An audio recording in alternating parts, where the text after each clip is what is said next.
Hello friends, welcome to my channel. இன்னைக்கு இந்த வீடியோவில் நம்ம என்ன பார்க்க போறோம் அப்படின்னா ரொம்ப ஹெல்த்தியான தண்டுக்கீரை கூட்டு தான் பார்க்க போறோம். நான் இன்னைக்கு ரெட் கலர் தண்டுக்கீரை எடுத்திருக்கேன். அது கூடவே பாசிப்பருப்பு சேர்த்து தான் நான் இந்த கூட்டை பண்ணியிருக்கேன். வாங்க இந்த தண்டுக்கீரை கூட்டு எப்படி பண்றதுன்னு வீடியோவில் பார்க்கலாம். அதுக்கு முதல்ல நம்ம பாசிப்பருப்பை வேக வச்சுக்கலாம். பாசிப்பருப்பை நல்லா கழுவிட்டு அது மூழ்கிற அளவுக்கு தண்ணி ஊற்றிக்கங்க. கூடவே கொஞ்சமா மஞ்சள் தூள் சேர்த்துட்டு ஒரு 10-15 நிமிஷம் போல இதை நல்லா வேக வச்சுக்கலாம்.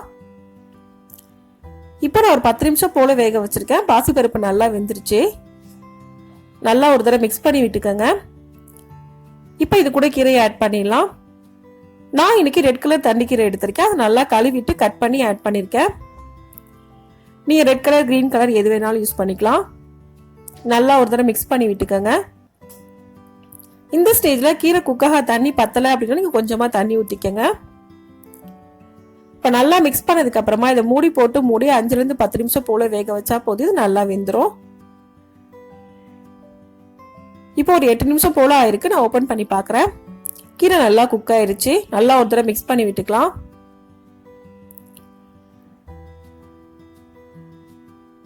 இப்போ இதை சிம்ல வச்சுட்டு இன்னொரு அடுப்புல இன்னொரு கடாய் வைக்கிறேன்.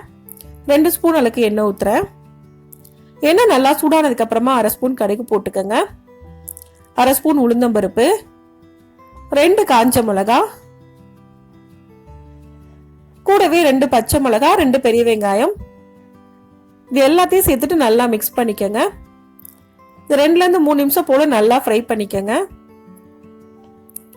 இப்போ இது நல்லா ஃப்ரை ஆயிடுச்சு. இந்த கீரை கூட ஆட் பண்ணிடலாம்.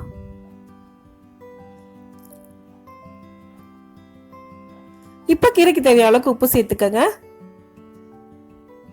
சேர்த்துட்டு நல்லா மிக்ஸ் பண்ணிட்டு சிம்ல வச்சு ஒரு 2 நிமிஷம் போல குக் பண்ணிக்கங்க. கரண்டியாலே மிக்ஸ் பண்ணி விட்டாலே போதும்.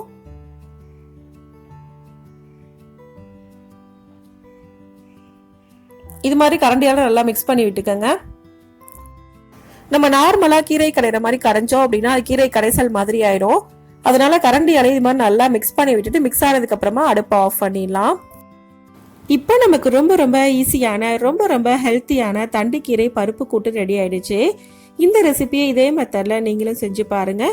இந்த வீடியோ உங்களுக்கு பிடிச்சிருந்தா லைக் பண்ணுங்க, ஷேர் பண்ணுங்க, கமெண்ட் பண்ணுங்க. மறக்காம சேனலை சப்ஸ்கிரைப் பண்ணுங்க. தேங்க்ஸ் ஃபார் வாட்சிங்.